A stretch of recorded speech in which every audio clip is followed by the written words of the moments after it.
She had the perfect marriage, the perfect career, and yet she chose to leave. What no one expected was the reason. This is a story for those who have already won and still felt empty. Elena Ross was 34 years old, wearing a $4,000 dress, and had absolutely no desire to be there. The plaza ballroom sparkled as if someone had spilled champagne on the ceiling. Crystal chandeliers, white-gloved waiters, gray-haired lawyers pretending to tolerate each other. And at the center of it all, her, the woman of the moment, the newest partner at Henderson & Clark. Elena smiled at the third person whose name she couldn't remember. "Congratulations, you deserve it." "Thank you. What exactly do I deserve?" 15 years. The youngest partner in the firm's history. Yes, 15 years. 1,400 weekends. 4 relationships that didn't survive the schedule. And a cat that clearly preferred another family. And the wedding in 3 months. "You're an inspiration." Elena kept smiling, her face already hurt. Across the ballroom, Jeffrey Miller, her fiancé, her future husband, the man who checked emails during dinner, was talking to the senior partners. Probably about golf, or mergers during golf. Jeffrey was handsome, intelligent, successful. On paper, perfect. In her heart, nothing. Absolutely nothing. Elena? Patricia Henderson's voice cut through the noise. 72 years old, 3 divorces, and a smile that seemed to have been practiced in front of a mirror since 1987. "Darling, you look radiant." "Thank you, Patricia." "Jeffrey was telling me about the wedding. Martha's Vineyard. What a sophisticated choice." It was his idea. "And the buffet? He mentioned you're deciding between glazed salmon and herb-crusted lamb." Elena blinked. "He mentioned that?" "In detail. He said the lamb has better cost-per-guest ratio, but the salmon photographs better. My fiancé analyzes our wedding menu like it's an Excel spreadsheet." "How romantic." Patricia laughed. "Oh, darling, romance is for your 20s. After 30, it's a strategic partnership." She winked and walked away. Elena stood there. Strategic partnership. Was that it? 15 years of work, sleepless nights, impossible cases, ungrateful clients, bosses who yelled, colleagues who betrayed. And in the end, salmon that photographs well? Jeffrey appeared beside her with 2 glasses of champagne. "Are you having fun?" "Very much." "Lie. The Harrisons want to have dinner with us next week. He could be useful for the Meridian case." Jeffrey. We're at my promotion party." "I know. That's why it's the perfect moment for networking." He smiled. That smile she had found charming 3 years ago. Now it seemed rehearsed. "Are you okay?" he asked. "Why?" "You're making that face." "What face?" "The I'm calculating how many years in prison I'd get face." Elena almost laughed. "I'm just tired. Rest after the wedding." He kissed her forehead. "I'm going to talk to Peterson. He's wearing that horrible tie again, but his firm brings in $80 million a year." And he left. Elena was left holding both glasses. She drank them both. The plaza bathroom was more beautiful than the apartment where she lived until she was 25. Italian marble, gold faucets, a mirror that looked like something from a movie. Elena looked at herself. Perfect hair, flawless makeup, $4,000 dress, and eyes empty. When did I lose myself? She didn't know. She only knew that somewhere between law school and that marble bathroom, the Elena who dreamed had been replaced by an Elena who performed. An Elena who smiled when she was supposed to smile. Who said the right things. Who dated the right man. Who wanted the right things. But do I want this? The question came out of nowhere. And it hurt as if it had always been there, waiting. Someone knocked on the door. "Elena, are you in there?" It was Jennifer, work colleague, friend in the corporate sense, someone who smiled to your face and whispered behind your back. "Coming."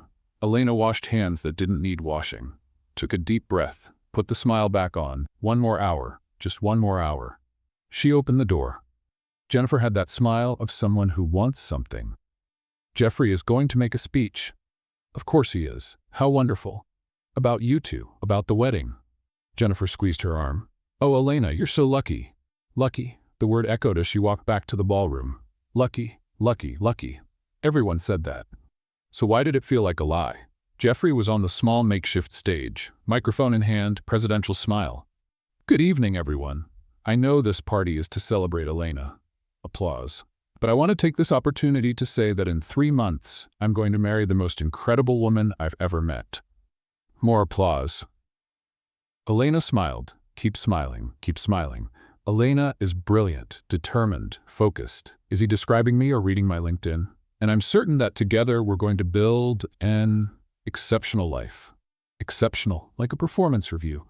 To Elena, everyone raised their glasses. To Elena, she raised hers, empty, just like her. The party ended at 11. Jeffrey dropped her off at her apartment with a polite kiss. Sleep well. Tomorrow we have brunch with my parents. Can't wait. They want to discuss the gift registry. Of course they do. Good night, Jeffrey. Good night, dear. He left. Elena entered the apartment. Silence. She took off her heels. Her feet had been begging for freedom since 7 that evening. She went to the window. Manhattan sparkled below. Millions of people, millions of lives, and I no longer know which one is mine. Her phone vibrated. Message from her mother. Saw the photos. You look beautiful. I called Aunt Margaret and told her everything. She asked if Jeffrey has a single brother for cousin Linda. Does he? Kisses. Elena didn't respond. Another message. Jennifer. Loved the party. You deserve everything. By the way, did you notice Rebecca didn't show up? I think she's still jealous of you. Typical. Anyway, congratulations again. Elena didn't respond. Another message. Senior partner. Welcome to the club. Monday, 7 a.m., meeting about the Morrison case. Be prepared. Elena put the phone on the table. She went to the hallway mirror. Looked at herself again. Same woman from the plaza bathroom. Same woman from 4 hours ago. Same woman from 15 years ago. No. That one had disappeared a long time ago. Elena Ross was 34 years old. She was the youngest partner in Henderson and Clark history. She had a perfect fiancé, a Manhattan apartment, and a wedding in 3 months. She had everything. Elena opened the refrigerator. Just sparkling water and an expired yogurt. Of course, she murmured. Even my refrigerator has a longer shelf life than I do. And that was exactly why, 3 days later, her life would change forever. 3 days passed, and Elena Ross was still smiling. On Monday, she smiled at the 7 o'clock morning meeting. On Tuesday, she smiled at clients who didn't remember her name. On Wednesday, she smiled so much that her face seemed to have developed permanent muscle memory. Now it was Thursday, and she was sitting in her new partner's office, looking out the window, trying to remember why she had fought 15 years for this. The office was beautiful. She had to admit. Mahogany desk, $2,000 ergonomic chair. View of Central Park, if you craned your neck and ignored the 3 buildings in front. On the door, a gold plaque. Elena Ross, partner. She had dreamed of that plaque since her first day as an intern. Now, she looked at it and felt nothing. Excuse me. The voice came from the door. It was Brittany, the new secretary. 23 years old, freshly graduated, and with a permanent expression of someone who had just been dropped into enemy territory without a map. Yes, Brittany? You have a meeting at 10? I do. It's in the... Brittany looked at her paper. Conference room? Which one? There's more than one. Elena took a deep breath. 3rd floor, room B. B as in Barbara? B as in B. Brittany wrote it down as if it were classified information. And Mr. Jeffrey called. He said lunch was moved to 12:15. Why? He didn't say, but he mentioned something about schedule optimization. Of course he did. Thank you, Brittany. The girl nodded and left. 2 seconds later, her head reappeared in the doorway. Conference room B is... Turn left in the hallway, 3rd door. Left for someone going or someone coming back? Elena closed her eyes for a moment. For someone going. Thank you. Brittany disappeared. Elena looked at the window again. 15 years for this. The restaurant was one of those that charged $40 for a salad and called it a gastronomic experience. Jeffrey was already at the table when she arrived. Laptop open, spreadsheet on screen. You brought your computer to lunch? It's about the wedding. He turned the screen toward her. Look at this. I did a complete analysis of the guest list. Elena sat down. An analysis? By category. Jeffrey pointed to the spreadsheet. Green are the essential ones. Yellow are the strategic ones. Red are the ones we need to invite out of social obligation, but who don't add real value. Jeffrey. You classified our wedding guests by added value? It's efficiency, Elena. The Petersons, for example. He pointed to a green cell. Are worth at least 3 client referrals. Now, your Aunt Martha. Don't finish that sentence. I'm just saying she's taking up a spot that could go to the director of Blackwell & Associates. Elena looked at the $40 salad that had just arrived. Suddenly, she wasn't hungry. Oh, and about the honeymoon, Jeffrey continued, closing the laptop. I did some research. Research. The Maldives have the best value per day, but if we consider flight time and lost productivity, Bermuda makes more sense. Lost productivity. On the honeymoon. Our honeymoon. Exactly, he smiled. I even calculated it. If we go to Bermuda, we can come back a day earlier and I can still make the meeting with the Meridian investors. Elena placed her fork on the table. Slowly, carefully, because if she didn't do it slowly and carefully, she would probably throw the $40 salad at his added value spreadsheet. Jeffrey, yes? Are you happy? He blinked. What do you mean? With us. With the wedding. Are you happy? Jeffrey frowned, as if she had asked something in another language. Of course I am. Why wouldn't I be? Everything is going according to plan. According to plan. And you? He asked. Are you happy? Elena opened her mouth. No words came out. 1 second, 2 seconds, 3 seconds. The waiter appeared. More water? Please, Jeffrey answered. And the check, when you can. The moment passed. Jeffrey went back to talking about Bermuda. Elena went back to smiling, but something had changed. Something had broken. And this time she knew there was no fixing it. Back at the office, Elena tried to work. She really tried. She opened the Morrison case. Read the first page. Reread it. Didn't absorb a single word. Her phone vibrated. Message from her mother. Dear, the seamstress called. She needs you Saturday for the final adjustments on the dress. I told her you'd be there at 10 a.m. Kisses. Elena didn't respond. Another message. Jennifer, girl, did you see Henderson's email? He wants the case report by Friday. Good luck. Elena didn't respond. Another message. Jeffrey, forgot to mention, my mother wants dinner Sunday to discuss the flowers, reserved for 7 p.m. Elena put the phone in the drawer, closed the drawer, looked at the window. The sun was starting to set. Golden light over the buildings. Beautiful in a way she couldn't appreciate. How many sunsets have I missed in this chair? She didn't know. How many more will I miss? She only knew she didn't want to miss any more. At 6:47, Elena Ross did something she had never done. She closed the laptop before finishing work. She looked at the dark screen for a moment. Then she stood up, went to the door, took the badge from her neck, looked at it. Elena Ross, partner. The gold letters gleamed under the office light. She placed the badge on the desk, slowly, carefully. Grabbed her purse. Brittany passed by in the hallway. You're leaving? But it's still... I'm gonna get some air. Oh, Brittany smiled. Want me to hold your calls? Elena looked at her. Young girl, dreams intact, thinking this world made sense. No need. Okay, see you tomorrow then. Elena didn't respond. She walked to the elevator, pressed the button. The doors opened. She stepped in, went down 42 floors, exited in the lobby, went through the revolving door, and kept walking, without looking back, without knowing where. She only knew one thing. She couldn't stay anymore. 26 hours, 2 flights, a rental car, and 0 planning later. Elena Ross was officially lost. Not lost in the existential sense, she had been that for weeks. Lost in the literal sense.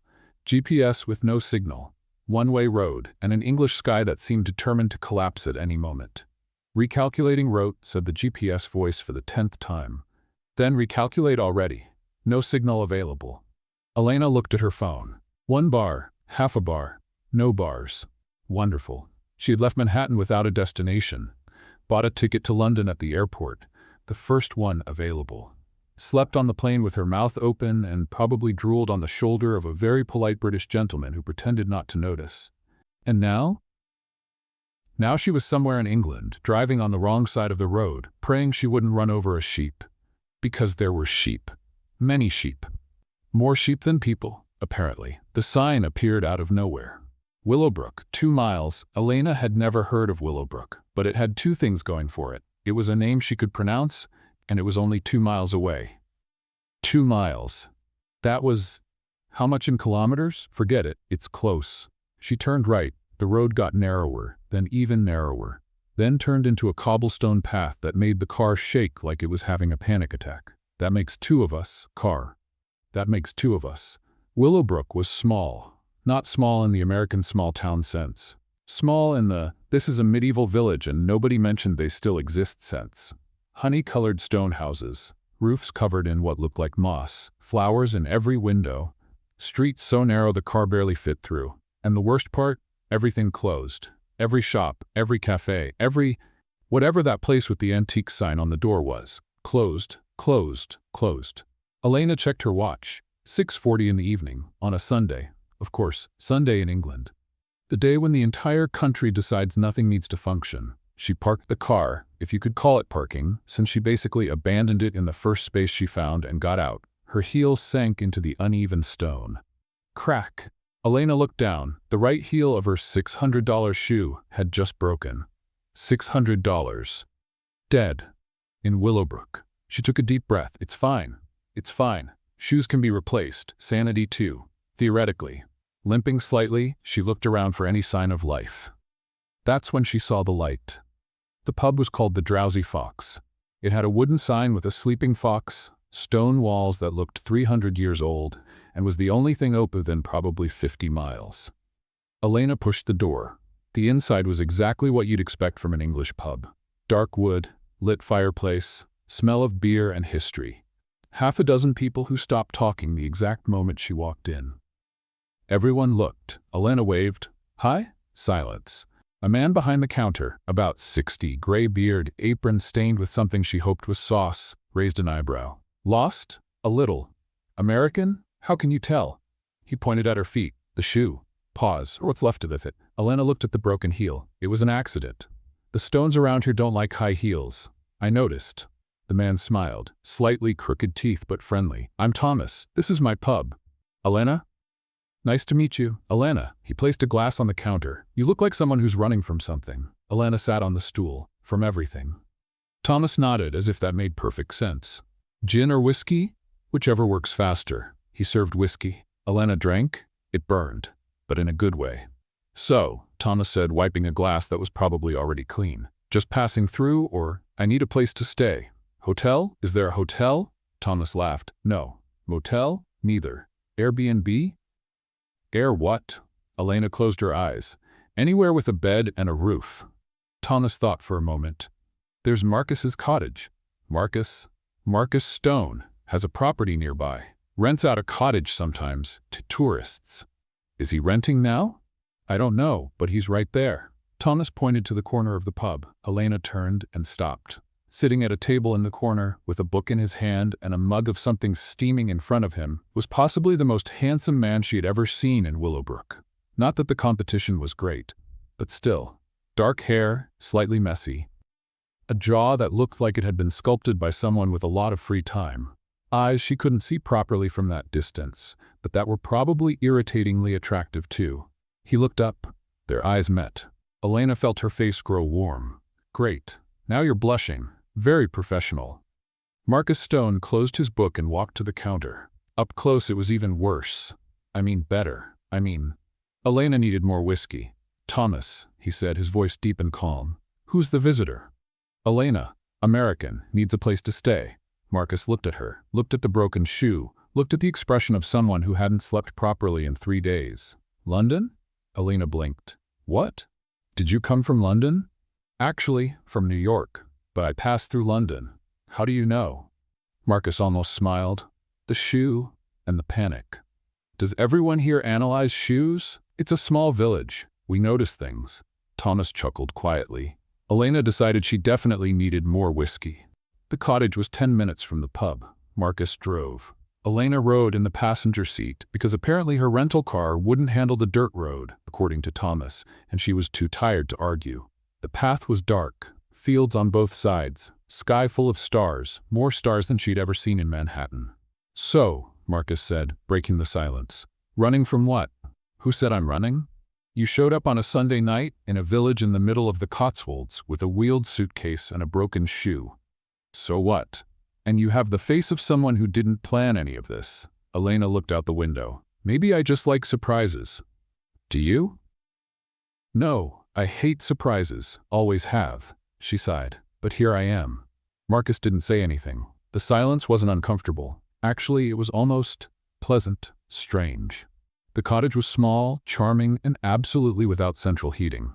The fireplace works, Marcus said, pointing to the pile of firewood in the corner.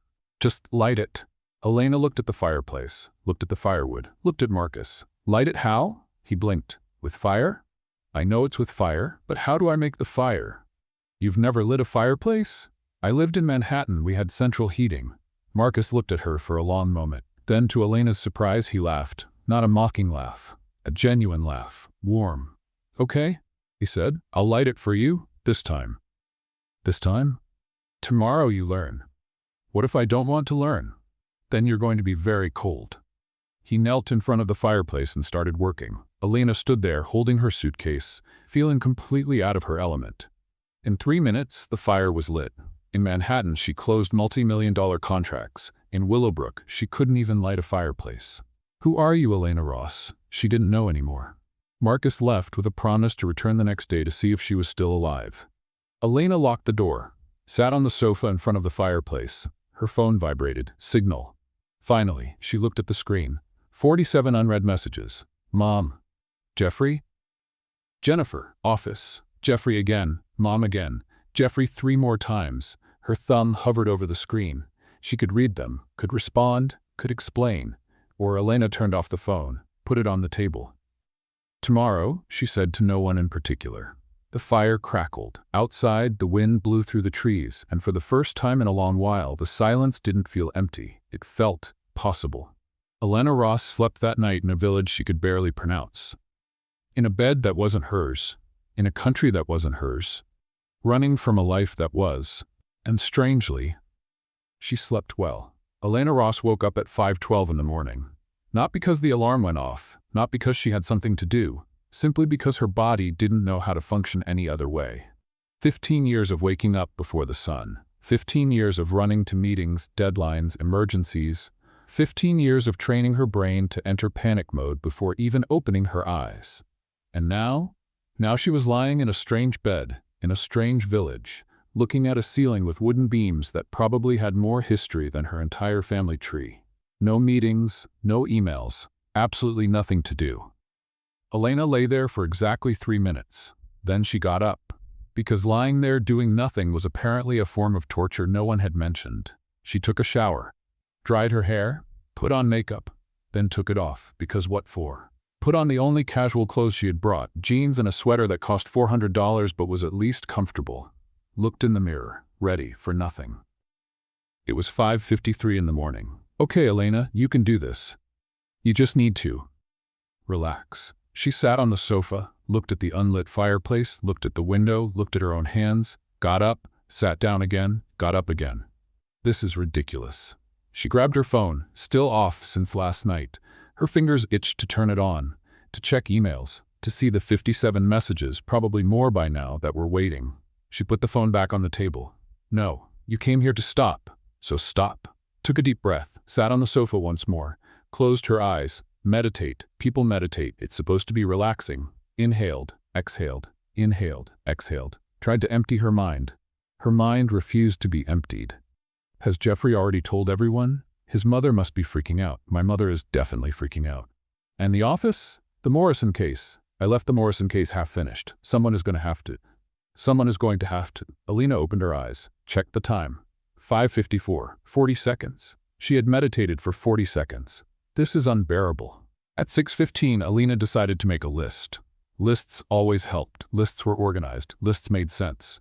She found a notepad in the kitchen drawer and a pen that was probably older than she was. Sat at the table, wrote, things to do today. Looked at the paper. The paper looked back. Nothing came. She bit the pen. Wrote, 1, do nothing. Looked at what she had written. Crossed it out. That was doing something. Making a list of doing nothing was technically doing something. Wrote again, 1, relax. Crossed it out. Relaxing was also doing something. It was a verb. Verbs imply action. Wrote, 1, exist, stared at it. Right, just exist. That I can do. She looked at the list with a single word. Felt strangely defeated.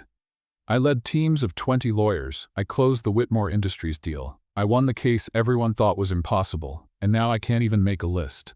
At 8:30, after reorganizing her suitcase 3 times, counting the ceiling beams, 17, and discovering she didn't know how the British stove worked, Elena decided she needed to get out. Go somewhere. Do something. No, wait, not do something, just go. She put on her shoes.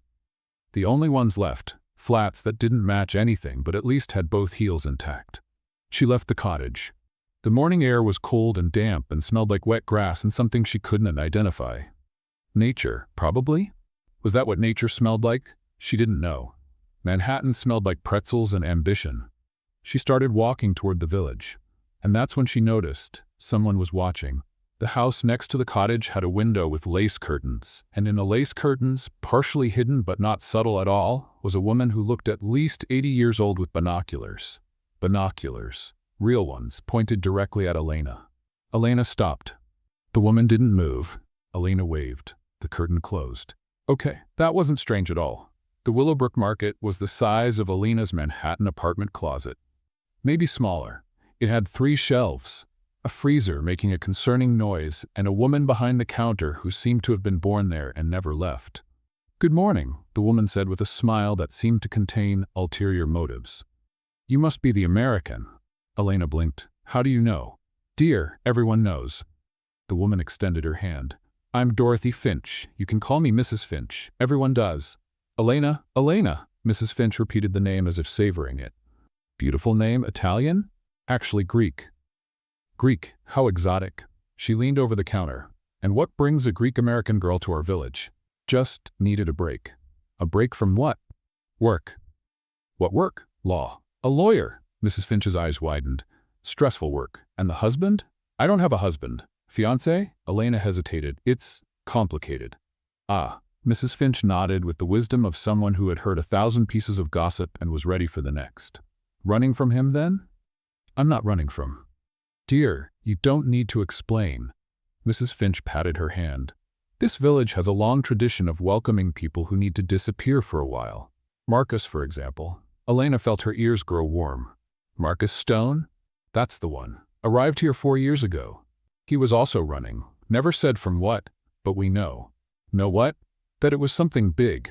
Mrs. Finch leaned closer. "A rich man doesn't leave London to live in Willowbrook without a reason." Elena didn't know what to say. Mrs. Finch smiled. "So, dear, what will you be taking?" Elena left the market with bread, cheese, and more questions than answers. Mrs. Finch knew everything. Her name, where she came from, how long she was staying at the cottage, and probably her shoe size. Small villages, of course. She walked toward the pub, thinking about getting coffee. Coffee. Coffee fixed everything. She pushed open the door of the Drowsy Fox. Thomas was behind the counter, cleaning glasses. The American survived her first night. Barely. He almost smiled. "Coffee?" "Please." Elena sat at the bar. "With almond milk if you have it." Thomas stopped cleaning, looked at her. The silence lasted about 5 seconds. "Milk from what?" "Almonds." "Almonds. Yes, almond milk, or oat or soy, any of them." Thomas blinked slowly. "Milk comes from cows." "Yes, but there's also..." "Milk," Thomas repeated with the patience of someone explaining something to a child, "comes from cows. Cows. That go moo. That graze in the field." Elena opened her mouth. Closed it. "Regular milk is fine." Thomas nodded and went to prepare the coffee. Elena rested her head in her hands. In Manhattan, there were 17 types of alternative milk on every corner. In Willowbrook, there were cows that go moo. The coffee came strong, hot, and without any plant-based alternatives. Elena drank it anyway. "Thomas," she said, "who's the woman with binoculars who lives next to the cottage?" "Beatrice. She keeps watching me." "She does. Is that normal? For her?" "Yes." Thomas put away a glass. "She thinks you're suspicious." "Suspicious of what?" "She hasn't decided yet. Last week it was the mafia. Yesterday, witness protection program. This morning she asked me if you could be a spy." "A spy?" "Russian." Elena almost spit out her coffee. "I'm from Connecticut." "That's exactly what a Russian spy would say." Thomas went back to cleaning glasses. Elena couldn't argue against that logic. The rest of the day passed with a slowness Elena had never experienced. She walked through the village, discovered it had a church, a butcher shop, and an antique store that sold things that seemed to have been antique when England was still a colony of Rome. She ate lunch alone at the cottage. Bread and cheese. Simple. Tried to read a book she found on the shelf. Gave up on page 12. Tried to meditate again. This time it lasted 1 minute and 3 seconds. Progress. The phone remained off on the table, silently screaming. She didn't turn it on. At 7 in the evening, she returned to the pub. Marcus was there. Same corner table, same book, as if he hadn't moved. He looked up when she entered. Survived your first day? Barely, she said, sitting at his table without being invited. Did you know your neighbor thinks I'm a Russian spy? Beatrice changes theories every week. Last week I was an art trafficker. You? Apparently my house is too sophisticated for a man living alone. Elena laughed. For the first time all day, she really laughed. Marcus almost smiled. Thomas brought 2 beers without asking. So, Elena said, Mrs. Finch mentioned that you ran away too. Mrs. Finch mentions a lot of things. Is it true? Marcus took a sip of his beer. I prefer to say I strategically relocated. From London? From a life that was no longer mine. Elena felt something tighten in her chest. How long? To get used to it? To stop feeling like you should be doing something. Marcus thought for a moment. The first month is the worst. You wake up and your whole body screams that you're late for something, that you're forgetting something, that you should be producing, achieving, conquering. And then you learn to waste time with dignity. Elena frowned. Is that possible? With practice. He raised his glass. A lot of practice. She raised hers. They toasted. To nothing, or maybe to everything. Elena returned to the cottage at 10 at night, lit the fireplace, by herself this time after 4 attempts and a near fire on the rug. Sat on the sofa. The silence was deafening, not the bad Manhattan silence, full of horns and sirens and neighbors fighting at 3 in the morning. A silence, empty, or maybe full of things she didn't want to hear. That's when it happened, without warning, without a clear reason. Elena started to cry. Not a dramatic cry, not a soap opera cry. A silent, somewhat confused cry coming from somewhere she didn't know existed.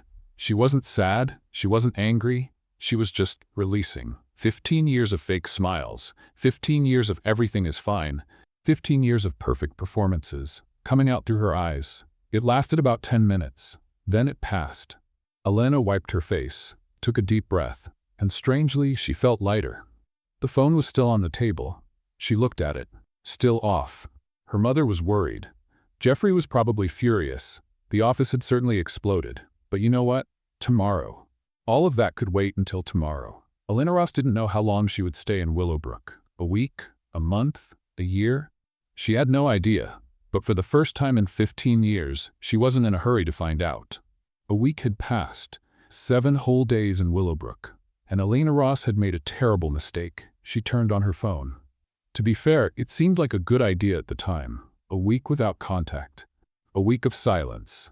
A week pretending the rest of the world didn't exist. But that Tuesday morning, while drinking tea, yes, tea, because apparently she was becoming British, Elena thought, maybe I should just check quickly, see if everything is okay.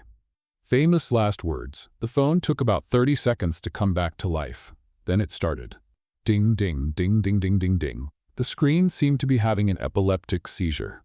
147 text messages, 23 missed calls, 89 emails, 4 with urgent in the subject line, 7 with extremely urgent, and 1 that simply said, Elena, for the love of God. Elena looked at the phone. The phone looked back. Turn it off. Turn it off now. There's still time. The phone started ringing. Jeffrey. Elena closed her eyes, took a deep breath, and answered. Elena. Jeffrey's voice sounded like someone who hadn't slept in 3 days. Elena. Thank God. Hi, Jeffrey. Hi, Jeffrey. Hi, Jeffrey. He was almost yelling. You disappear for a week, don't answer your phone, don't respond to messages, and all you have to say is, Hi, Jeffrey. I needed some time. Some time? Some time? Paused to breathe. Elena, I called every hospital in Manhattan, everyone. Do you have any idea how many hospitals there are in Manhattan? A lot? 62. I called 62 hospitals. Elena felt a pang of guilt, small but real.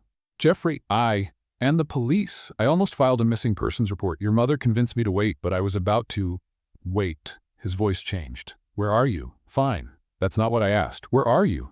Elena looked out the cottage window. Sheep grazing. Gray sky. A woman with binoculars spying from the house next door. Far away. Far away where? Just far away. Silence. Elena? Jeffrey's voice became dangerously calm. Are you having a breakdown? I'm not having a breakdown.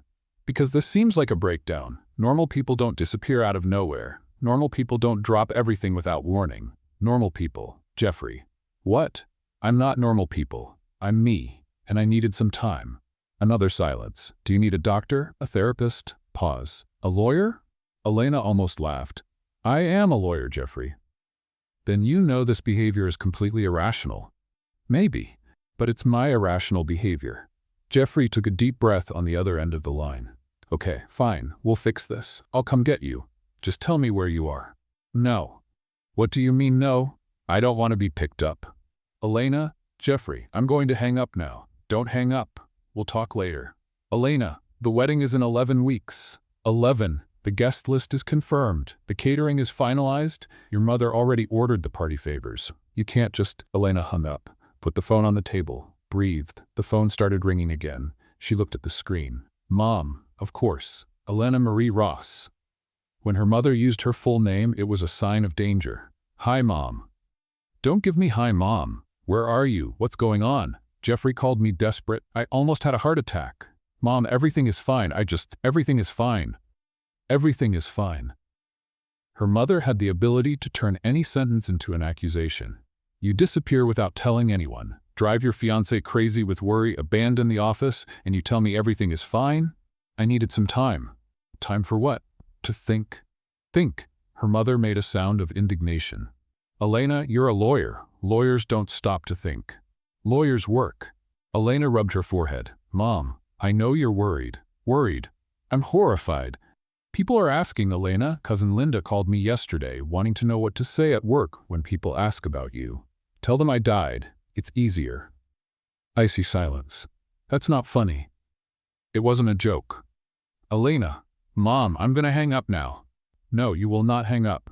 You're going to tell me where you are, get on a plane, and come back to resolve this situation like a responsible adult. I am a responsible adult. Responsible adults don't run away. Responsible adults recognize when they need a break. A break? Her mother was on the verge of hysteria. Elena, the wedding is in 11 weeks. What do I tell the priest? What do I tell the hairdresser? The hairdresser, of course, priorities. Mom, I need to go. Elena Marie, I love you. Bye. Hung up. Looked at the phone. The phone sat there, threatening, full of messages and demands and expectations. Elena did the only sensible thing, turned it off again, put it in the drawer, closed the drawer, and went to the pub. The Drowsy Fox at 4 in the afternoon on a Tuesday had exactly 3 customers. An elderly man sleeping in the corner. Beatrice? Yes, the one with the binoculars, drinking tea and looking at Elena as if cataloging evidence. And Marcus Stone, who looked up from his book when she walked in. Gin, Elena said to Thomas before even sitting down. Straight. With ice, please. Thomas raised an eyebrow. It's 4 in the afternoon. I know what time it is. He served the gin without further comment. Elena took a sip, then another. Marcus watched for a moment, then closed his book and sat next to her at the bar. Family? Elena looked at him. How do you know? You're drinking gin at 4 in the afternoon, on a Tuesday. He almost smiled. It's either family or the apocalypse, and I didn't see any meteors. Elena laughed. It was a tired laugh, but still a laugh. I made the mistake of turning on my phone. How long?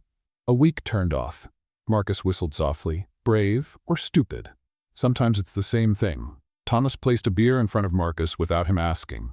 The fiancé? Marcus asked. Called 62 hospitals looking for me. Dedicated, obsessive. That can also be the same thing. Elena took another sip of gin. He wants to come get me. Do you want to be picked up? No. Then don't be. Elena looked at him. Is it that simple? It can be, if you want it to be. Mrs. Finch walked into the pub at that moment, as if she had a radar for drama. Good afternoon, she said cheerfully, sitting 2 stools away from Elena. Thomas, the usual. Then she turned to Elena. Dear, how nice to see you. I heard you're a lawyer. Elena blinked. How? Oh, these things get around. Mrs. Finch waved vaguely. The city girl who asks questions and doesn't answer any, that's what they're saying. Who's saying? Everyone. She leaned in. I also heard you received some interesting calls today. The phone rang a lot at the cottage, didn't it? Elena looked at Marcus. Marcus shrugged. Thin walls, sound travels. She lives 500 yards from me. It's a small village. Mrs. Finch smiled. Anyway, dear, if you need to vent, she patted the counter. My door is always open. To collect gossip, no doubt. Thank you, Mrs. Finch. The old woman took her tea and went to sit near Beatrice. The two immediately started whispering, looking at Elena. What's Beatrice's theory this week? Elena asked Marcus. Romance novelist. Elena choked on her gin. What? She thinks you're researching rural settings for a book. Marcus took a sip of beer. About a farmer and a mysterious woman from the city. That's ridiculous. I thought it was creative. Are you the farmer in this story? Apparently. Elena didn't know whether to laugh or cry. She opted to order another gin. An hour later, the pub was a little more crowded and Elena was a little more drunk. Not very, just enough to be honest. They don't understand, she said, looking at the empty glass. Jeffrey, my mother, the office, nobody understands. Understands what? That I'm not having a breakdown, I'm just… She searched for the word, stopping. Marcus nodded. And why do you need to stop? Because if I didn't stop, Elena swallowed, I was going to disappear. You did disappear. Not like that. She looked at him. I was going to disappear inside. I was already disappearing. One more year and there would be nothing left of me. Just the lawyer, just the fiancé, just the daughter, just what everyone expected me to be. Marcus was silent for a moment. Do they know, he asked softly, that you're unhappy? Elena opened her mouth to answer. Nothing came out. She tried again. They know I should be happy. The sentence hung in the air, heavy, true. Marcus didn't say anything. Sometimes silence was the best answer. Elena returned to the cottage at 9 at night, alone. The phone was still in the drawer, often poisonous. She didn't open the drawer, sat on the sofa, looked at the unlit fireplace, didn't have the energy to light it. The problem wasn't Jeffrey wanting to pick her up. It wasn't her mother pressuring her. It wasn't the wedding in 11 weeks. The problem was bigger, deeper. The problem was that everyone wanted Elena back. But which Elena? The perfect lawyer? The devoted fiancée? The obedient daughter? She had been all these things for so long that she no longer knew which one was real, or if any of them were. That night, Elena Ross fell asleep on the sofa, without a fire, without answers, without knowing who she was. The problem wasn't that they wanted her back. It was that she no longer knew who her was. The next morning, Marcus Stone appeared at the cottage door at 8 in the morning, with rubber boots, 2 pairs, one for him, one for her. Elena looked at the boots, looked at Marcus, looked at the boots again. What is this? They're boots. I know they're boots. What for? Marcus almost smiled. You said you wanted to learn to live slowly. Consider this a hands-on lesson. Hands-on lesson in what? In not doing anything productive. Elena crossed her arms. And why do I need boots to not do anything productive? Because we're going to feed the sheep. Elena blinked. The sheep? Yes, the animals. Those very ones. I'm going to feed sheep. You look scared. I am a lawyer, Marcus. I sue people. I don't feed sheep. Marcus held out the boots. First time for everything. Marcus's property was about 15 minutes from the cottage, and it was beautiful. Irritatingly beautiful. A honeystone house with rose bushes at the entrance. Green fields as far as the eye could see. A barn that looked like a movie set. And in the middle of it all, maybe about 30 sheep grazing without a care in the world. Elena looked around. This is yours? It was my father's. Now it's mine. And you take care of everything by yourself? I have help. Jimmy comes 3 times a week, but today he's off. So you called me to replace Jimmy. I called you for company. Marcus opened the gate to the enclosure. Replacing Jimmy is a bonus. Elena looked at the sheep. The sheep looked back. One of them went, bah, in a way that seemed like judgment. Are they evaluating me? Probably. And what's the verdict? They're still deliberating. Feeding sheep seemed simple. First, there was the matter of the feed bucket, which was heavy, much heavier than Elena had anticipated. Why does this weigh so much? It's feed. It's lead in disguise. Second, there was the matter of the sheep themselves, which were cute from a distance and absolutely terrifying up close. They're coming toward me. They want food. They want to run me over. You're exaggerating. A particularly enthusiastic sheep pushed Elena with its head. Elena stumbled. The bucket tipped over. Feed everywhere. The sheep advanced like it was Black Friday at the mall. Elena backed up so fast she tripped over her own boots and fell on her bottom, in the mud, on her rear end, with the $400 sweater. Marcus appeared beside her, looking down, with an expression he was clearly trying to control. Don't laugh, Elena said. I'm not laughing. You want to laugh. I would never. Your eyes are laughing, Marcus. He extended his hand to help her up. Elena accepted, got up, and realized she was covered in mud from the waist down. My sweater cost $400. Now it has character. Mud character. Marcus finally laughed, a real laugh, open, warm. Elena wanted to be angry. She couldn't. She ended up laughing too. "Have you ever seen a sheep before?" Marcus asked as they walked back to the house. "In pictures." "In pictures. Clean ones. Clean sheep with little bows." "Sheep with little bows?" "On the internet, to illustrate articles about country life." Marcus shook his head. "The internet lies, clearly." They arrived at the house. Marcus opened the door. "You can use the bathroom to clean up. I'll see if I can find some clothes that fit." "Do you have women's clothes?" "No, but I have oversized sweatshirts." "That's going to be an interesting look. It's going to be a clean look, which is more than you can say now." Elena looked at herself. Mud on the sweater, mud on the pants, mud in places she preferred not to think about. Valid argument. 20 minutes later, Elena was clean, dry, and wearing a gray Stanford sweatshirt that went down to her knees. "You went to Stanford?" she asked, coming out of the bathroom. Marcus was in the kitchen, stirring something on the stove. "MBA, about 10 years ago. And then you went into finance in London? How do you know? Mrs. Finch?" "Of course." Elena sat on the kitchen stool. Marcus's house was exactly what you'd expect. Dark wood, fireplaces, books on every surface. Cozy without being messy. Organized without being cold. "What are you making?" she asked. "Lunch." "You cook." "When there's no other option. I could help." Marcus looked at her. A long look. "Do you know how to cook?" "I know how to heat things." "That's not cooking." "It's a start." Marcus thought for a moment. "You can cut the vegetables. Vegetables I can handle." She couldn't. The first tomato escaped the knife and rolled to the floor. The second ended up more smashed than sliced. The third, by some miracle, came out in reasonably decent slices. "Improving," Marcus commented. "This is humiliating." "This is learning. I closed multi-million-dollar contracts. Millions, and I can't cut a tomato. Different skills."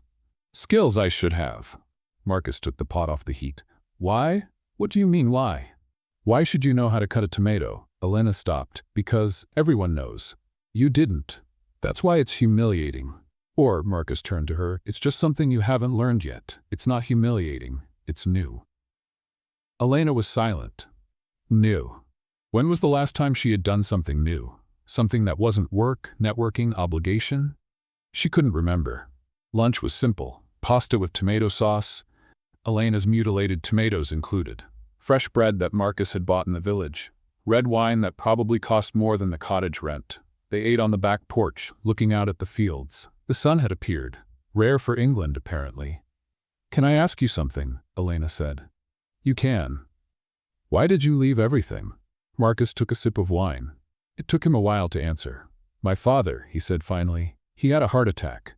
Elena felt her stomach tighten. "Marcus?" 4 years ago, he was at the office. Marcus looked at the fields. He was like me, a workaholic, lived for work, woke up at 5, went to sleep at midnight. Weekends were for getting ahead. Elena recognized the description. It was her. "He was 62, Marcus continued. "He planned to retire at 70. Just a few more years, he always said. Then I'll enjoy life." "And he?" "He never made it to 70. Silence. The wind blew gently. "I was at the office when I got the call," Marcus said, his voice low. "I was closing a deal, a £30 million agreement. My father had a heart attack while I was reading contract clauses." Elena didn't know what to say, so she said nothing. Sometimes, silence was the only adequate response. "I went to the hospital," Marcus continued, "but he was already gone. And you know what I thought?" "What?" "I thought that's going to be me. In 20 years, 30 years, that's going to be me. At the office, reading clauses, while life passes by outside." He looked at Elena. "So I stopped." "Just like that? You simply stopped?" "It wasn't simple. It was terrifying, but I stopped." Elena swallowed. "And do you regret it?" Marcus thought for a moment. "I regret not stopping sooner. Not bringing my father here while he could still see this." He pointed to the fields. "But stopping? No, not for a second." Elena looked at the landscape, green to the horizon, peace in every direction. And for the first time she understood. Not with her head, with her heart. That could be me. That would be me, if I hadn't run away. The afternoon passed slowly, the way afternoons should pass. They talked about everything and nothing, about London and Manhattan, about law and finance, about complicated families and impossible expectations. And at some point, without Elena realizing it, the sun began to set. It's getting late, she said, not wanting to leave. It is. I should go back to the cottage. You should. Neither of them moved. Marcus turned to her. His eyes were brown. She hadn't noticed before. Brown with golden flecks when the light hit them just right. Elena. Yes? He leaned in. She leaned in. The air between them became electric. 3 centimeters, 2 centimeters. 1. Delivery! The voice came out of nowhere. They separated so fast that Elena almost fell off her chair. A boy of about 19 was standing at the entrance to the porch, holding a cardboard box, completely oblivious to the moment he had just destroyed. Hi, Mr. Stone, the boy waved. That package you were waiting for arrived. Marcus took a deep breath. Thanks, Jamie. Want me to leave it here? You can leave it. Jamie put the box on the ground, looked at Elena, looked at Marcus, looked at Elena again. Did I interrupt something? No, Marcus said quickly. Nothing, Elena said at the same time. Jamie shrugged. Okay. Bye then. Oh, and Mrs. Finch wanted to ask if the American girl is staying for dinner. She saw you two from the road and… Bye, Jamie. Bye. The boy left. The silence that remained was awkward. Elena stood up. I should go. Elena, thank you for lunch, and for the sheep lesson and for the sweatshirt. She was talking too fast. Marcus also stood up. I'll take you. No need. It's getting dark. I know the way. Elena, she stopped, looked at him. This wasn't the plan. None of this was the plan. She wasn't supposed to feel this way. He wasn't supposed to look at her like that. None of this was supposed to be happening. Tomorrow? Marcus asked. Tomorrow? Do you want to come again?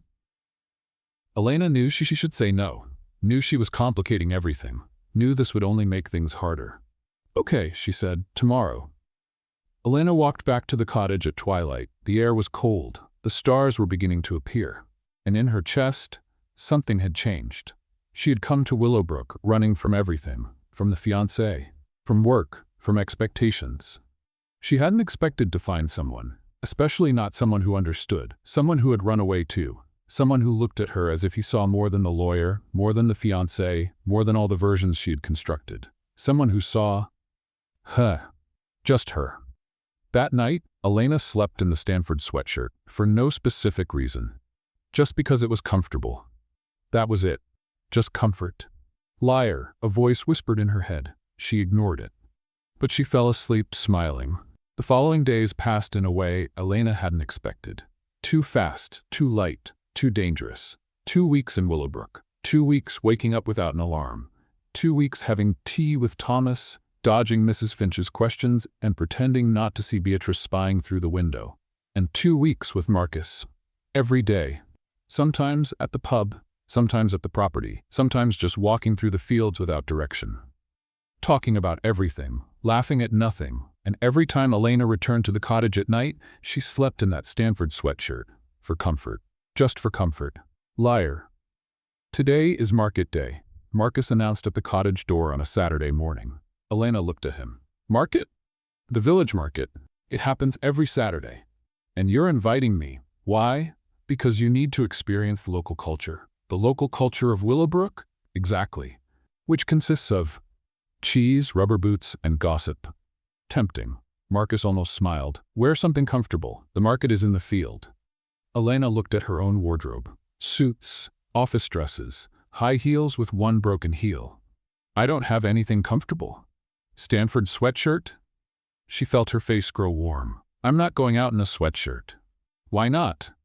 Because it's not appropriate. For a village market where half the people will be in rubber boots? Elena had no argument. 20 minutes later, she was walking to the market wearing jeans, borrowed boots, and the Stanford sweatshirt.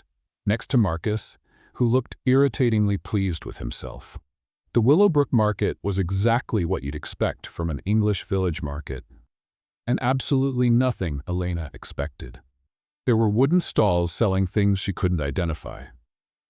There were ladies selling cakes that looked like they'd been made by someone's grandmother. There was a man selling cheeses with unpronounceable names. And there was approximately 90% of Willowbrook's population looking at Elena and Marcus as if they were the main attraction. Why is everyone looking? Elena whispered. Because you're the mysterious American. And you? I'm the local bachelor who's finally accompanied. Is this an event? In Willowbrook? It's practically a national holiday. The first stall sold vegetables. Elena looked at the products. What is this? Parsnip. And you eat this? Marcus blinked. You've never eaten parsnip? I didn't even know this existed. It's like a carrot. It doesn't look like a carrot. It does if you use your imagination. Elena looked at the pale, bizarre vegetable. My imagination isn't that good. Marcus bought 3. You're going to learn to like it. Is that a threat? It's a promise. At the second stall, Elena found Mrs. Finch. Of course. Elena, dear. Mrs. Finch opened her arms as if they were old friends. How nice to see you. And with Marcus. Good morning, Mrs. Finch. You two are always together lately. Her gaze was pure venom disguised as friendliness.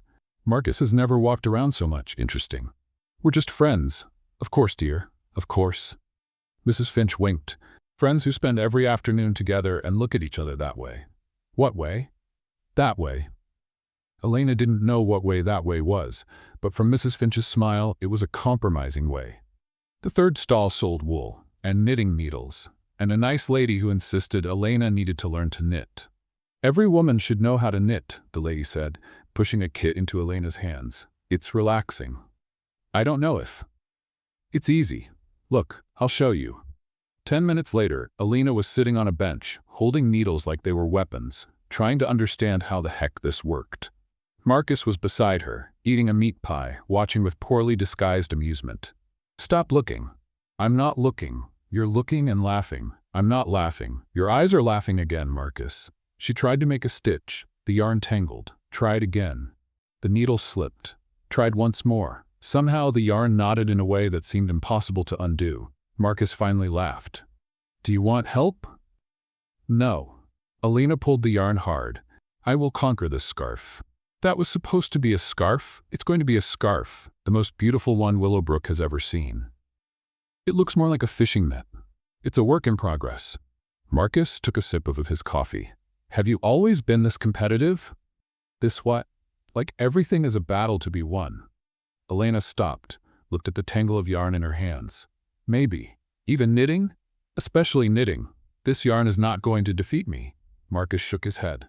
You're impossible. Thank you. That wasn't a compliment. I know, but I'll take it anyway. On the way back from the market, they passed a group of elderly ladies sitting on a bench. The ladies stopped talking when they saw Elena and Marcus. One of them, white hair, at least 80 years old, turned to the other and said, loud enough to be heard, £2 they kiss before the end of the month. The other replied, 5 that they've already kissed.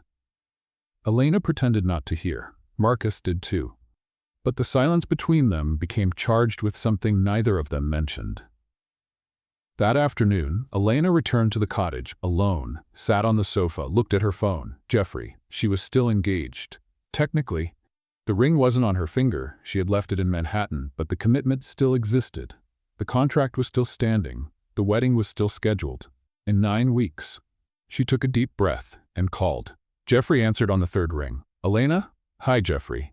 Strange silence. You're calling. I am. Voluntarily. Yes. More silence. How are you? He asked. Fine. And you? Working. Of course he was. The Morrison case? Delivered last week. Pause. Jennifer took over your part. Oh, good. Another silence. It was strange. They had dated for 3 years, been engaged for 1, and now they had nothing to say to each other. You seem different, Jeffrey said suddenly. Different how? Less tense, less rushing. I'm in a village in rural England. There's nowhere to rush to. Are you enjoying it? Elena thought. About the market, about the knitting, about Marcus explaining what parsnip was. I am. The silence that followed was heavy. When are you coming back? Jeffrey asked. I don't know. The wedding is in 9 weeks, Elena. I know. People are asking. I know. What do I tell them? Elena closed her eyes. Jeffrey, we need to talk. When I get back. Talk about what? About us. The silence was deafening. Is there someone else? His voice turned cold. It's not about that, but is there? Jeffrey, just answer, Elena. She thought about Marcus, about the almost kiss. About the Stanford sweatshirt, about the looks that lasted too long. It's not about another person, she said. It's about me not knowing if I'm the right person, for you, for this wedding, for this life. Silence. Are you breaking up with me over the phone? No, I'm asking for time to think. You've already had 2 weeks, and I need more. Jeffrey took a deep breath on the other end of the line. Okay, he said finally, but Elena, I'll wait, because I love you, but I won't wait forever. I know. Good night. Good night, Jeffrey. She hung up, stared at the phone. She didn't feel like crying, didn't feel like calling back, didn't feel anything. And that was the scariest part of all. That night, Elena stayed awake late, looking at the ceiling, thinking. She had spent more time talking with Marcus in the last few days than with Jeffrey in months, had laughed more, had felt more like herself. And that was wrong. It was unfair. It was complicated. I'm going to hurt someone. Whatever choice I make, someone is going to get hurt.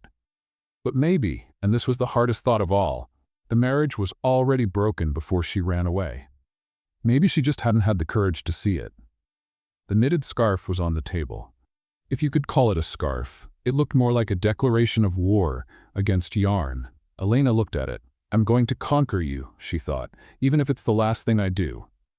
Then, she laughed at herself, because it was ridiculous. Because she was in rural England, obsessed with a scarf, running from a fiancé, and thinking about a man she shouldn't be thinking about. The engagement contract still existed, valid, signed, waiting. But hearts don't read contracts. And hers was starting to write a completely different story. Jeffrey Miller had never been to Willowbrook. That was obvious the moment he got out of the car. Hugo Boss suit, Italian leather shoes. Hair, perfectly styled.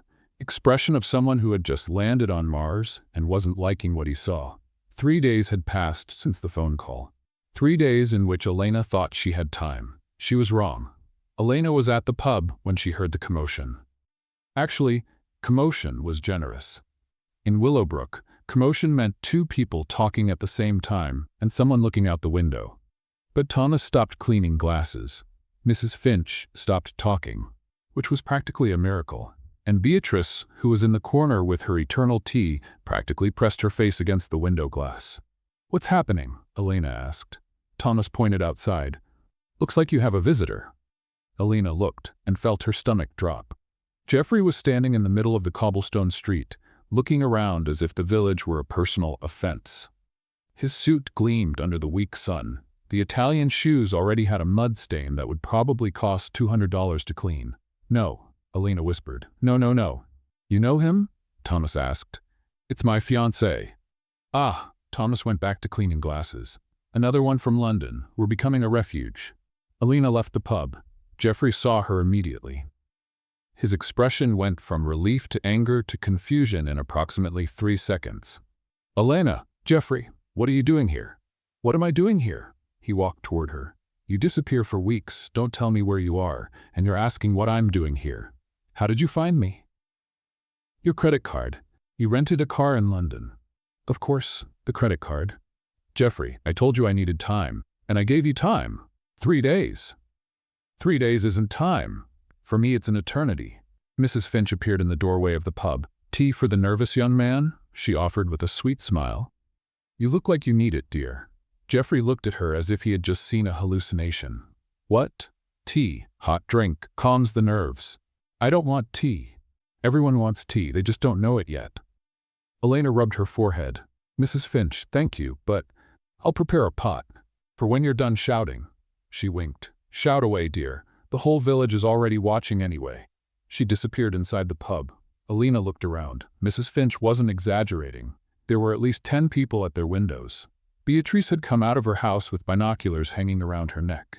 Even old Thomas was at the pub door, pretending not to pay attention while paying full attention. This is a circus, Jeffrey said. This is Willowbrook. People here care about each other. This is institutionalized gossip. That too. Jeffrey took a deep breath, clearly trying to control himself. Elena, let's talk, in private. Okay. She led him to the cottage. It was the only place with a minimum of privacy. Or at least, that's what she thought until she saw Beatrice following at a discreet distance of 20 meters. The cottage seemed smaller with Jeffrey inside. Or maybe he seemed too big for the space. He looked around with a poorly disguised expression of horror. You're living here? Yes. This isn't even a hotel. It's a cottage. It's a glorified cabin. He pointed at the fireplace. This is heating? A fireplace? It works well. Elena, this is medieval. It's cozy. It's primitive. Elena crossed her arms. Jeffrey, you didn't come all this way to criticize the architecture. He stopped, looked at her, and then his eyes dropped to what she was wearing, the Stanford sweatshirt. That clearly wasn't hers. Whose is that? Elena felt her face grow warm. It's borrowed. From who? From a friend. Friend. Yes, Jeffrey laughed. It wasn't a happy laugh. A friend? You're in a village at the end of the world, wearing some friend's clothes, and you want me to believe this is about you needing time? Jeffrey. It's him, isn't it? The silence was deafening. It's not about him, Elena finally said. It's about me. Then why are you wearing his clothes? Because my clothes aren't appropriate for a village. Because I came without planning. Because you were running away. Yes, Elena exploded. Yes, I was running away. I am running away. From everything. From work, from expectations, from the wedding, from…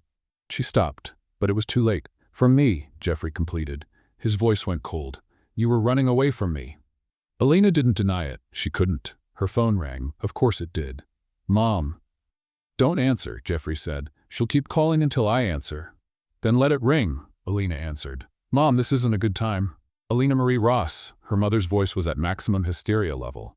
Jeffrey called me from the airport saying he was going after you. What's going on? Where are you? What did you do? Mom, I'm in the middle of a conversation. With who? With Jeffrey. He's there? Pause. Jeffrey, honey, can you hear me? Bring her back. For heaven's sake, bring that girl back. Jeffrey looked at the phone. Your mother is screaming. She always screams. Elena, her mother continued. The wedding is in 9 weeks. Do you have any idea what people are saying? Cousin Linda thinks you joined a cult. I didn't join a cult. Then what are you doing in a village in England? Mom, I need to hang up. Don't hang up.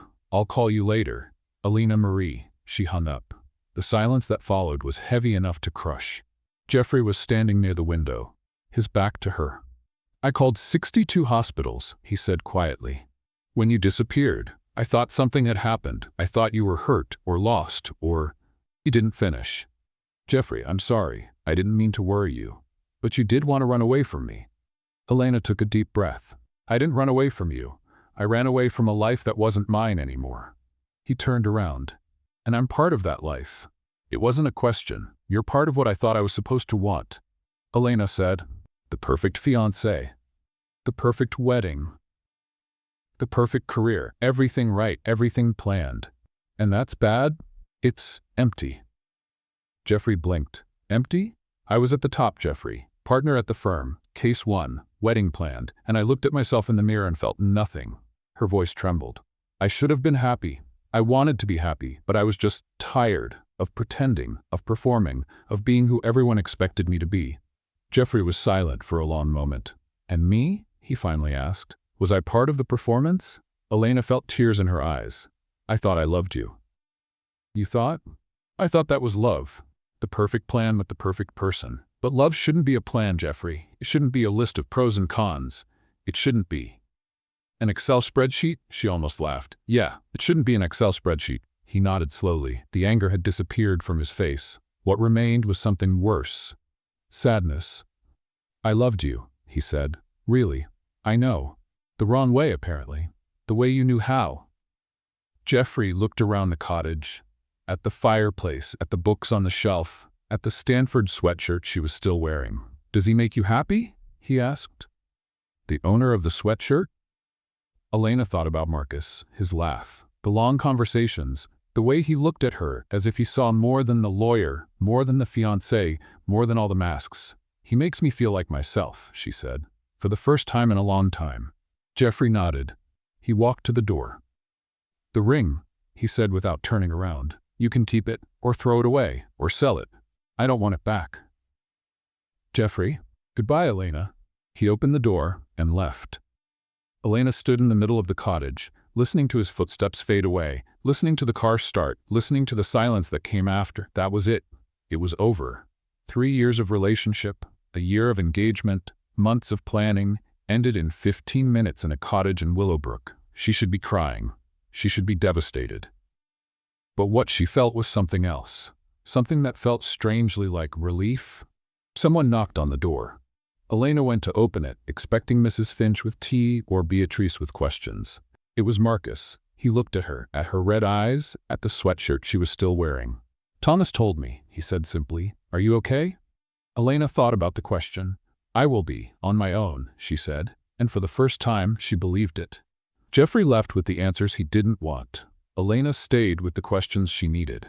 And somewhere between the end of an engagement and the beginning of something else, she realized sometimes things need to fall apart, so the right ones can be built. The next morning, Elena woke up single, officially. No ring, no fiancé, no wedding in 9 weeks. She lay in bed for a long moment, waiting for the despair to arrive. It didn't. What did arrive was Beatrice. The knock on the door came at 8:14 in the morning. Elena dragged herself to the entrance, still in pajamas, which were actually the Stanford sweatshirt and sweatpants she had bought at Mrs. Finch's store for £3. She opened the door. Beatrice was there, with a tray, with tea, with cookies, and with the expression of someone who had just won the drama lottery. "For the broken heart, dear," Beatrice said, walking in uninvited. "I saw everything through the window," Elena blinked. "You saw everything. Just the shouting part, and the man in a suit leaving angry, and your mother on the phone, and Marcus showing up afterwards." She placed the tray on the table, normal for a weekday. "Beatrice, no need to explain." The old lady patted her hand. "Men in suits are never the right ones. I had 3. None of them were any good." 3 fiancés? 3 husbands. Beatrice smiled. The 4th was a farmer. That one stayed for 40 years. Elena didn't know what to say. "Drink the tea," Beatrice ordered. "Tea fixes everything. Well, almost everything. Some things need gin, but it's too early for gin. It's 8 in the morning." "Exactly. Wait until at least 11. After Beatrice left, with the promise to return at 5 to check on emotional progress, Elena was alone. With the tea, with the cookies, with the silence. She looked around the cottage, small, cozy, absolutely nothing like the apartment in Manhattan. "I've been here for almost 3 weeks. 3 weeks. It seemed like more. It seemed like less. It seemed like a lifetime and a blink of an eye at the same time." She got up, got dressed. Jeans, sweater, the borrowed boots that now felt more hers than the $600 heels, and went out for a walk. The village was strangely busy for a Tuesday morning. Or maybe it was normal, and Elena just hadn't noticed before because she'd been too busy running. She passed by the store. Mrs. Finch appeared in the doorway like a cat sensing movement. "Elena, dear?" The smile was one of pure delight. "How are you? Rough night?" "I'm fine, Mrs. Finch." "Of course you are. Strong women are always fine." Calculated pause. "The man in the suit left quite quickly yesterday. Sad taxi. He looked devastated?" She said devastated, as if it were a particularly delicious candy. "We broke up," Elena said simply. "Ah." Mrs. Finch placed her hand on her chest. "What a shame. What a terrible shame." Her eyes sparkled with joy. "If you need anything, dear, anything at all, I'm here." "Thank you, Mrs. Finch. And tell Marcus his tomatoes arrived. He knows which ones." Elena didn't ask why Mrs. Finch assumed she would be seeing Marcus. She didn't need to ask. Everyone already knew. She continued walking. No direction, no destination, just walking. The fields stretched out around her. Endless greens under a sky that couldn't decide whether it was going to rain or not. In Manhattan, she never walked without a destination. Every step had purpose. Every minute was accounted for. Time was money. Money was success. Success was, what exactly? She couldn't remember anymore. She reached a fence. Behind the fence, sheep. One of them approached, looked at Elena. Elena looked back. "At least you don't judge me," she said to the sheep. "Bah! Okay, maybe a little." The sheep continued chewing grass. Elena leaned against the fence. "I ended an engagement yesterday," she told the sheep. "Destroyed my mother's life plan. Left my career, and now I'm talking to you." The sheep didn't respond. "You're a good listener." "Bah! Thank you." Talking to the sheep? Elena turned. Marcus was there. Rubber boots, green jacket. That half smile that seemed to have been designed specifically to disarm. "They're better than therapists," Elena said. "They don't ask difficult questions. They don't give answers either. Sometimes that's better." Marcus leaned against the fence beside her. For a moment, they were silent. Looking at the fields. Listening to the wind. "You look like someone who just survived a battle," he finally said. Elena almost laughed. "Battle is an understatement. I ended an engagement, destroyed my mother's life plan, will probably be fired for abandonment, and my cousin Linda thinks I joined a cult." "Cult?" "That's what my mother told her. Willowbrook is many things. A cult isn't one of them. Tell that to Linda. Marcus smiled. The silence returned. But it was a comfortable silence, the kind of silence that doesn't need to be filled. How are you? Marcus asked. Really? Elena thought, for a long moment. I don't know, she finally said. I should be devastated, right? 3 years of relationship, a year of engagement, months of planning, all over. But you're not devastated. She searched for the word. Confused, relieved, scared. Scared of what? Elena looked at the fields. Of not knowing who I am. Her voice trembled. I spent 15 years building a life, Marcus. Partner at the firm, impossible case one, perfect wedding, everything right, everything planned, and when I got there, she couldn't finish. Marcus waited, patient. When you got there, he encouraged. Elena took a deep breath. When I got there, I realized it wasn't me who was there. Her eyes filled with water. It was someone else. A version of me that I built to please everyone, my parents, the bosses, Jeffrey, society, everyone except me. A tear escaped. She wiped it with the back of her hand. I don't know when I lost myself, she continued, her voice breaking. I just know that night, at the party, when I looked in the mirror, I didn't recognize myself. There was a stranger there. A stranger in a $4,000 dress with a rehearsed smile and a perfect life, and she looked empty. Marcus didn't say anything. He just listened. Sometimes that was enough. I spent 15 years asking, did I make it? Elena said. Got the position? Got the case? Got the fiancé? Got the promotion. Always achieving, always climbing, always running to the next goal. She looked at Marcus, and for the first time, the question wasn't, did I make it? It was, do I want this? The wind blew. The sheep continued grazing, and something inside Elena let go, something she had been holding for years. Decades, maybe. I didn't want it, she whispered. Any of it. The firm, the wedding, the life everyone expected. I didn't want it. I just thought I should want it. Marcus finally spoke. And now? Elena looked at him, at the fields around them, at the village in the distance, at the sheep that didn't judge. Now I want to find out what I really want. She wiped another tear. For the first time in my life, I want to ask questions that are mine, not my parents', not work's, not anyone's, just mine. Marcus nodded, and you will find out. How do you know? Because you've already started. He looked at her. You ran away, you questioned, you're here, talking to sheep and crying in front of a man you've known for 3 weeks. That takes courage. Or insanity. Sometimes it's the same thing. Elena almost laughed. You say that a lot, because it's very true. They stayed at the fence for a while longer. They didn't need words. They didn't need plans. They didn't need anything beyond the moment.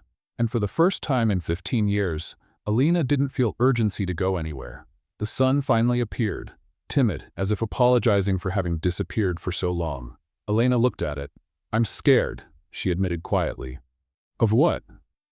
Of starting something new when I'm still so broken. Marcus turned to her. You're not broken, you're rebuilding. It's different. Is it? It is. Broken means beyond repair. Rebuilding means you're choosing which pieces stay and which ones go.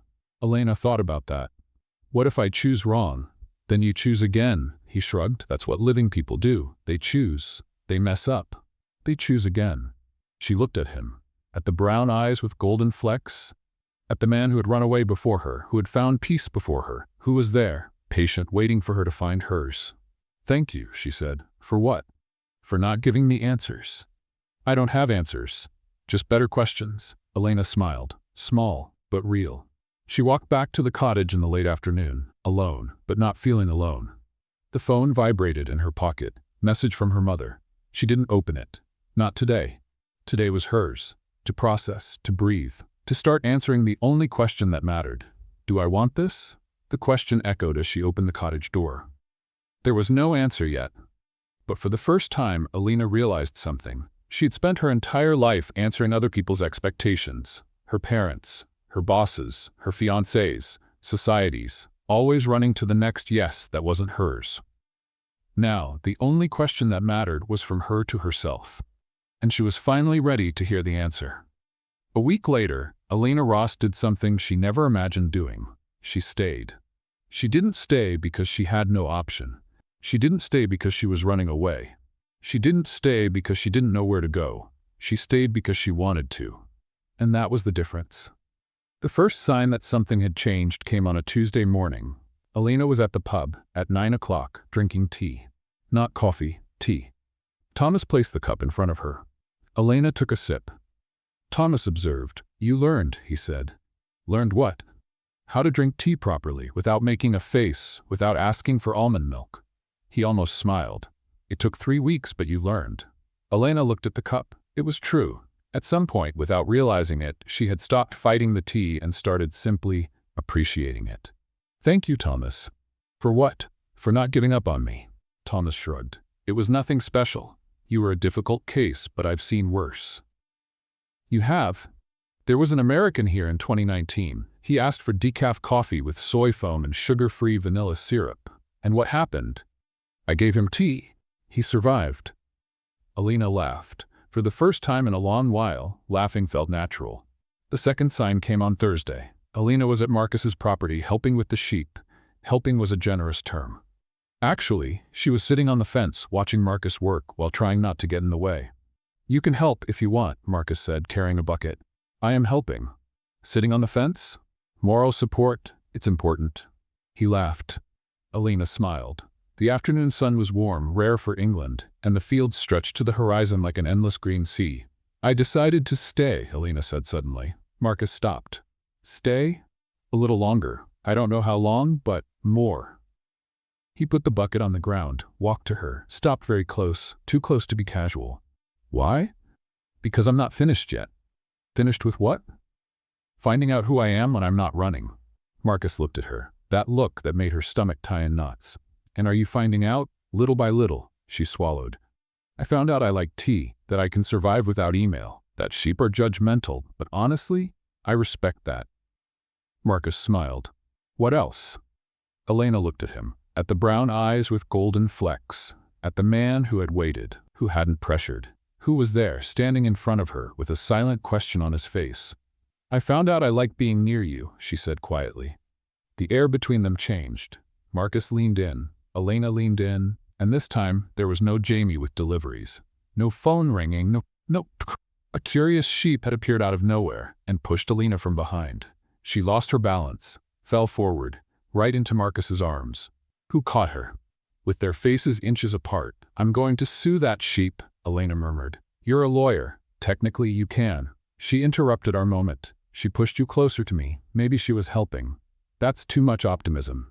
It's perspective." And then he kissed her. For real this time. Without interruptions. Without sheep. Without Jamie. Just the two of them. And the green fields, and a moment Elena would keep forever. "Bah!" The sheep was still there. Watching. Judging. Elena separated from Marcus and stared at the animal. "Don't you have grass to eat?" "Bah, that was rude." Marcus laughed. "She likes you." "She interrupted our first kiss." "Actually, she caused our first kiss. You fell on me." Details. Important details. Elena looked at the sheep. The sheep looked back. "Okay," Elena admitted. "Maybe I should say thank you." "Bah, but don't push it." That night, Elena returned to the cottage floating, not literally, but almost. She sat on the couch, looked at her phone, 23 unread messages from her mother. It was time. She took a deep breath and called. "Elena?" Her mother's voice was pure controlled hysteria. "Elena, is that you?" "It's me, Mom." "Thank goodness. I thought you had been kidnapped or joined a cult. Cousin Linda said there's a cult in England that recruits American lawyers and, Mom, makes them live in cabins and knit things and, Mom." Silence. "I didn't join a cult," Elena said calmly. "Then where are you?" "In a village, in England. It's called the Cotswolds." "Coswald?" "Cotswolds with a T. Never heard of it. It's in the countryside near London." "How near?" "It's near enough." Silence on the other end. "And what do you do there?" her mother asked. Elena thought. "I exist." "Exist?" "Yeah, I wake up, drink tea, walk, talk to people. Exist." "That's not a life, Elena. That's retirement. You're 34 years old." "Mom, I spent 15 years not existing. 15 years running, working, achieving. And you know what I achieved? A brilliant career. A void." Her voice didn't tremble. "I achieved a void, Mom. I looked in the mirror and didn't recognize myself. I had everything you wanted me to have and felt nothing." Long silence. Very long. Her mother finally asked, quieter, less hysterical. "What do you feel now?" Elena looked out the window.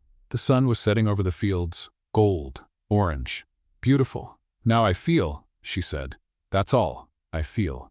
The conversation lasted another half hour. It wasn't easy, but it was necessary.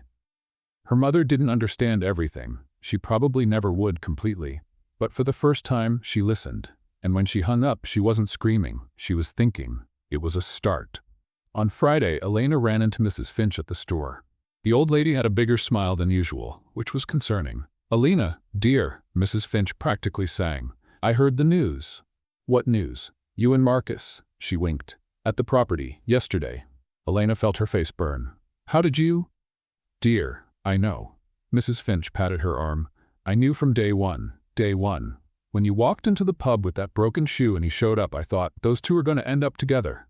"You thought that?" "I did. Ask Thomas. I told him that very night."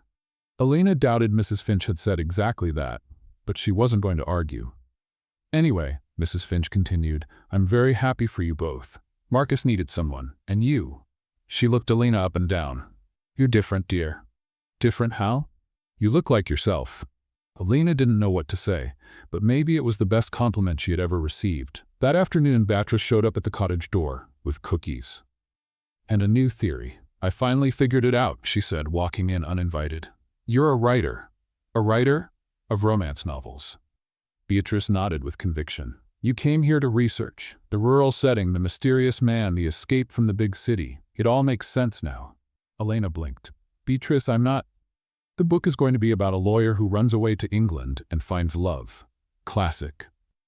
She placed the cookies on the table. "When you publish it, I want an autographed copy." "But I'm not. Dedicated to me. For Beatrice, who always knew the truth." Elena gave up arguing. "At least I'm not a Russian spy anymore." Beatrice waved her hand. "That was last week, dear. Theories evolve." Later, Elena found Marcus at the pub. They sat at the corner table. The table that had become theirs.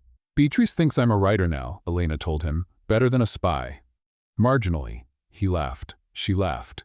And for a moment, everything seemed simple. "And now?" Marcus asked. "What comes next?" Elena thought. "I don't know. Does that scare you?" She looked at him. At the man who didn't ask for answers, who didn't pressure, who was there, present, patient. "No," she said. "For the first time, not knowing doesn't scare me." Marcus smiled. "That's good." "Is it?" "It is. It means you're learning." "Learning what?"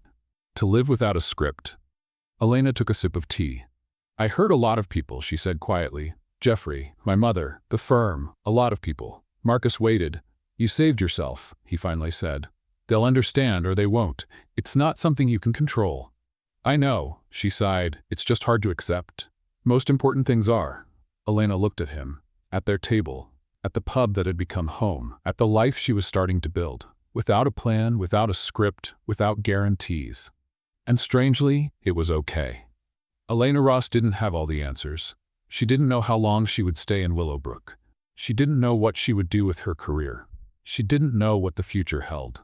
But for the first time in her life, she was asking the right questions. And that, for now, was enough.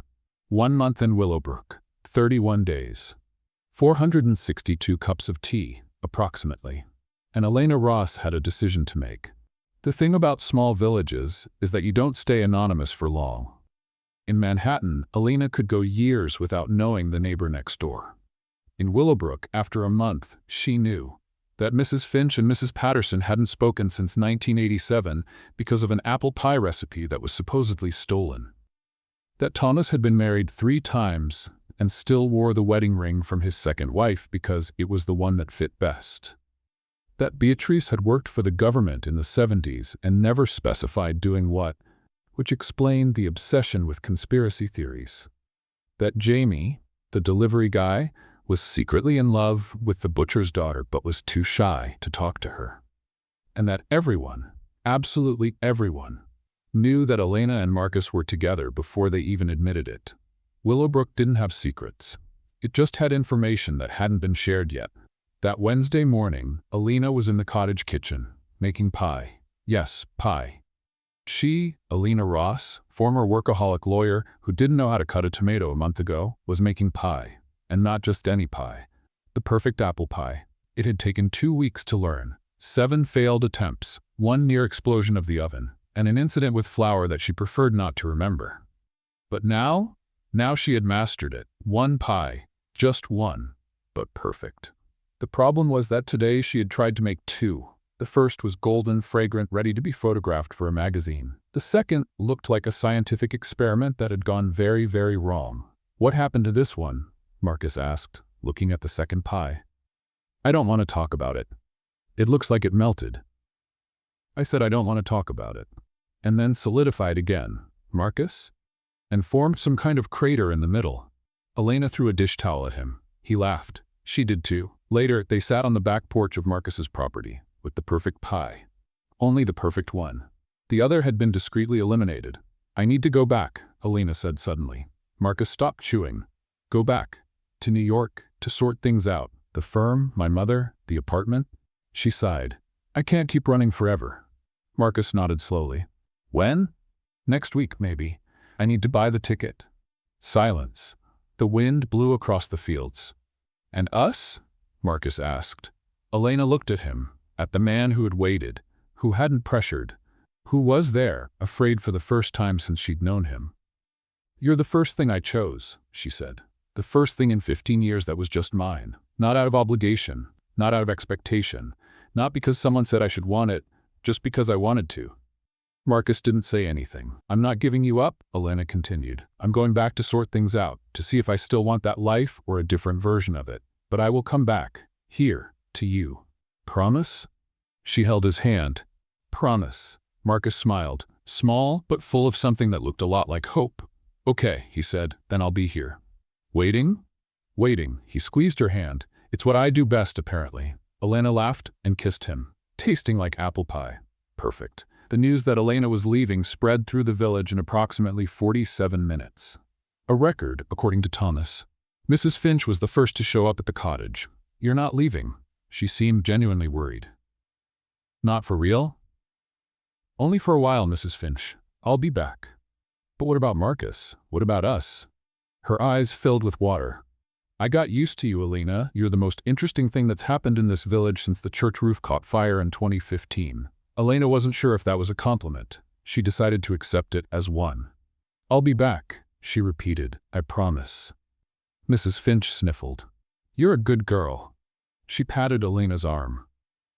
"Even though you're American." Beatrice showed up an hour later, with goodbye cookies and a request. "When the book comes out," she said, "send me an autographed copy." "Beatrice, I'm not." "Dedicated to me. For Beatrice who saw the truth when no one else did." Elena sighed. "Sure thing." Beatrice smiled, satisfied. "I knew you were special from day one." "You thought I was a Russian spy on day one." "Exactly. Special." Elena couldn't argue with that logic. On Thursday, Elena called her mother. "I'm coming back," she said. "Next week." Silence on the other end. "To stay?" her mother asked. "To sort things out, talk to the firm, see the apartment, and talk to you in person." More silence. "And after?" "After, I don't know, but I'll probably go back to England.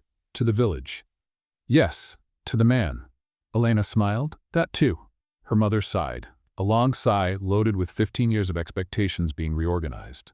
"I don't understand," she finally said. "I really don't understand. You had everything, Elena. Career, fiancé, future, and you gave it all up for sheep." "It's not about sheep, Mom." "Then what is it about?" "It's about me. For the first time in my life, it's just about me." Silence. Very long. "If you're happy," her mother said slowly, as if each word cost effort, "I'll try to understand." It was the most she could manage, and it was enough.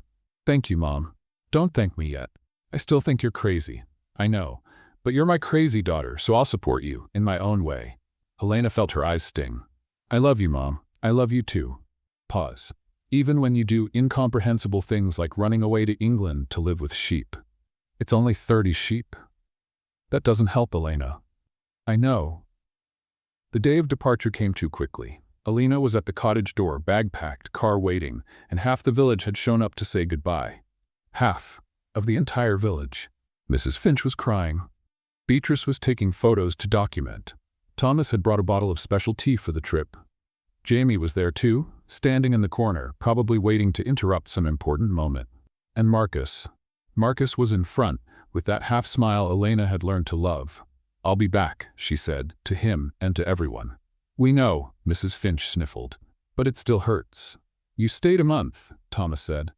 "That's more than most tourists." "She's not a tourist," Beatrice protested. She's one of us now. Elena felt her chest tighten. One of us. A month ago she was a stranger with a broken shoe. Now she was part of something. It was a lot. It was everything. She hugged Mrs. Finch, who cried more, hugged Beatrice, who whispered, "Chapter 3 is going to be about me," waved at Thomas, who waved back with his usual British dignity, and finally stood facing Marcus. "This isn't goodbye," she said. "I know. It's just until I come back. I know. 2 weeks, maybe 3. I'll count the days. How romantic. I have my moments." Elena laughed, cried a little, laughed again, and kissed him, in front of everyone. Mrs. Finch applauded. Beatrice took more photos. Jamie predictably dropped something and interrupted the moment. But it was okay. It was perfect just like that. Elena got in the car, looked in the rearview mirror. Willowbrook got smaller with each meter. The stone houses, the pub, the church, the green fields, and the people on the road waving. She wiped away a tear. It wasn't sadness, it was gratitude. For having run away, for having found, for having chosen. Elena Ross was going back to New York, to face the firm, her mother, the empty apartment, the life she had left behind. But she wasn't the same woman who had run away a month ago. That woman was lost. This one knew exactly what she wanted, and more importantly, she knew where to come back to. 3 months later, Elena Ross did something the old Elena would never do. She slowed down. She didn't stop completely. That was still a work in progress. But she slowed down, and the difference was everything. The apartment in Manhattan was smaller now. Not physically. It still had the same square footage as always. But Elena had sold half the furniture, donated the suits, put the $600 heels in a box at the back of the closet, and in the living room window, there was a plant. A single plant. Green, small, theoretically impossible to kill. "This is George," Elena said to Marcus, who was visiting for the second time that month. "You named the plant?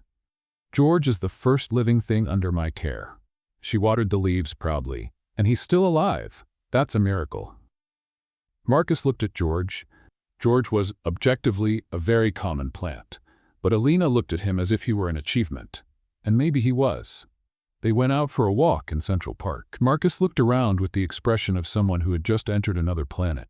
"I had forgotten how everything is so fast," he said, "and loud, and full of people, and expensive, and missing the pub." Elena smiled. Marcus laughed. "The pub, the sheep, the silence, not having to dodge 50 people to walk 3 meters. Welcome to New York." "Thank you, I want to leave." Elena burst out laughing. It was good having him there. Strange, but good. 2 worlds colliding. And somehow working. On Thursday, Elena went to the firm, not to work, to have coffee with Jennifer, the same Jennifer who had taken over the Morrison case. "You're different," Jennifer said, looking at Elena as if trying to identify what had changed. "I know." "Your hair?" "No." "The clothes?" "Maybe. But that's not it." Jennifer frowned. "Then what is it?" Elena thought. "I'm me." She took a sip of coffee. "For the first time in a long time, I'm just me. No performance, no character, no pretending I'm fine when I'm not." Jennifer blinked. "That's weird. It's liberating." "Sounds weird," Elena laughed. "To you, probably yes." Jennifer looked around the cafe, at the lawyers in suits running to meetings, at the people shouting on the phone, at the organized chaos that was Manhattan at noon. "Don't you miss it?" she asked. Elena thought. The adrenaline, the achievement, the power of closing an impossible case. Sometimes, she admitted, but not enough to come back. "And what do you do now?" "Consulting, at my own pace, on my own terms." "Does that pay the bills?" "It does. Less than before. But I also need less." Jennifer seemed unable to process this information. "You're crazy." "Probably. But you seem happy?" Elena smiled. "I am." On Saturday, Elena called her mother. It had become routine, every week a call. Not to report in, just to talk. "And how's George?" her mother asked. "Still alive?" "Are you watering him right?" "You can't water too much or too little." "Mom, you've never had a plant in your life." "But I researched. After you told me about George, I researched." Elena felt something warm in her chest. It was her mother's way of saying she cared. "George is doing great, Mom. Thanks for asking." Silence on the other end. "Elena," her mother said softer, "are you really happy?" It was the question she always asked. Every week. As if she still didn't believe the answer. "I am," Elena said. "For the first time in my life, it's not a rehearsed answer." Her mother sighed. I still don't completely understand this life you've chosen, the village, the man, the sheep. It's only 30 sheep, Mom. You know what I mean? I know. But, her mother hesitated. If you're happy, I'm happy. In my own way. Complaining, but happy. Elena laughed. Thank you, Mom. Now go call your Aunt Martha. She's been asking about you for weeks. Mom, call her. She thinks you joined a sheep cult. That doesn't even exist. She thinks it does. Call her. Elena sighed. Okay, I'll call. Good girl. On Sunday morning, Elena caught a flight to London, and then a car to the Cotswolds. The same road as 3 months ago, the same curves, the same green fields, but everything different, because this time she wasn't running away, she was choosing. Willowbrook appeared on the horizon like a painting. Stone houses, old rooftops, flowers in the windows. Elena parked in front of the Drowsy Fox. Before she even got out of the car, Mrs. Finch appeared. She's back, Mrs. Finch shouted to no one in particular. The American is back. In approximately 30 seconds, half the village was there. Thomas, Beatrice, Jamie, even the butcher Elena had seen maybe twice in her life. You took your time, Mrs. Finch said, hugging her. I sent 15 messages this week. I know. Read them all. Thanks for the update on Mrs. Patterson's fight with the mailman. She deserved it. That woman is impossible. Beatrice appeared beside her. And the book? When is it coming out? Beatrice, I'm still not. Chapter about me, don't forget. I'm not going to. And the title, I have suggestions. Thomas appeared with a cup. Tea? Elena accepted. Thank you, Thomas. You learned well.